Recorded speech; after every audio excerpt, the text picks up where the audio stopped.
Hi, my name is Willem Volkersz. I live in Bozeman, Montana. A lot of my paintings are based on paint-by-number paintings that I collect. I use neon in a lot of my work, and that's based on my interest in popular culture. And I use a lot of found objects that I get in second-hand stores all over the country. The process that I work with grew over a long period of time. When I was in art school in the 60s, pop art was really quite popular.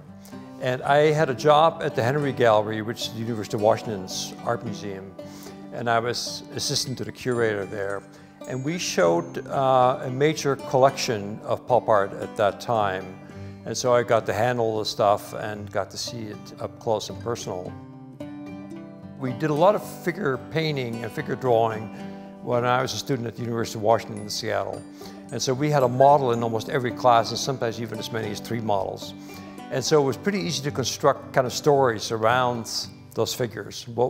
Who were they, what were they doing, etc. When I went to graduate school at Mills College in Oakland, I started to add some found objects to the work. So not only would there be a painting on the wall, but things would expand from the wall. And make them out of plywood so I could mount neon on them. In other words, if they were canvas, I wouldn't be able to mount anything sort of on them.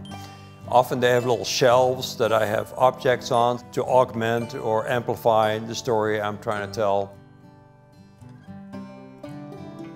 It was in part about that 2D, 3D kind of relationship, the illusion of the painting versus real objects in the viewer's kind of space. So that was an idea that I was kind of toying with. But I think at that particular point in the second year of graduate school is when my strength really came through. My interest in the way I work now kind of started to develop.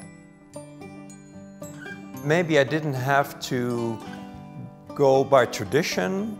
Maybe I didn't have to think about the way I was taught. Maybe I could form my own aesthetic, if you will. Aesthetically, in terms of the kind of work that I do and a lot of my colleagues do, I'm not sure if we think of ourselves necessarily as Northwest artists. We think of ourselves more as being in the Rocky Mountain region, first of all, and we might actually be closer allied to Denver than to Portland or Seattle. I'm delighted to be in an exhibition that has the Northwest title in it, and having gone to school in Seattle, I am by default, I suppose, a Northwest artist in some ways.